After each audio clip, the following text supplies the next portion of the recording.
So eto na mga kaibigan, finally Lakers pinakilala na ang kanilang bagong sentro ngayong season. Bago yan kaibigan, please huwag kalimutan mag-like and subscribe at pahit ng notification bell. Maraming salamat po.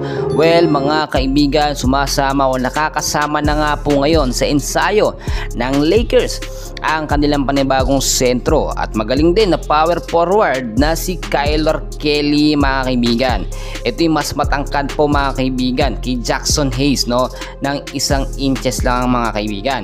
Ito pong si Kyler Kelly mga kaibigan, sa mga hindi pa nakakakilala, no, ay meron pong tangkad, no, na 7-footer, no, 7 feet mga kaibigan, edad 26 years old at ito naging undrafted po noong 2020 at magaling din na basketball player na naglaro siya noon sa kanilang university.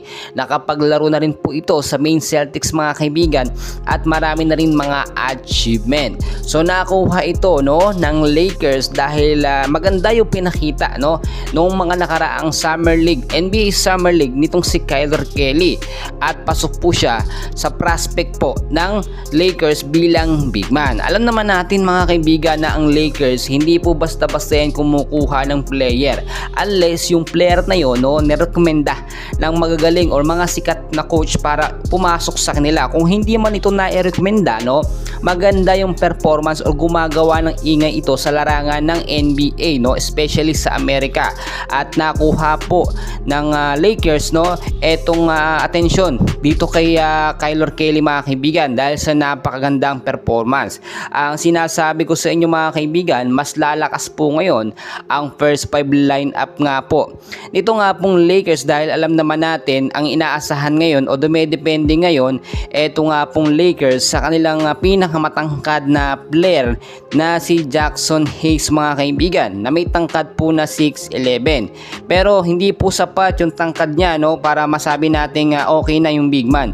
Kinakailangan po kasi mas matangkad pa dahil kung titignan po ninyo yung mga kupunan ngayon sa NBA, nagre-recruit po sila ng matatangkad na mga player. Kung hindi po kasi magpapalit ng player or hindi magre-recruit ng panibagong big man o sentro etong Lakers ay hindi po sila makakasabay, no.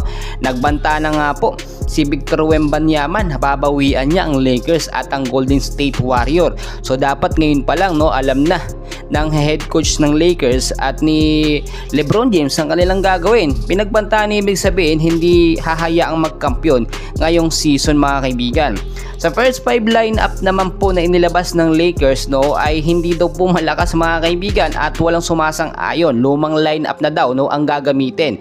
Samantalang kung titignan nyo, napakalakas naman etong si Angelo Russell, si Austin Reeves, si LeBron James, si Rui Hachimura at Anthony Davis mga kaibigan, no, bilang kanilang sentro. Malakas to mga kaibigan.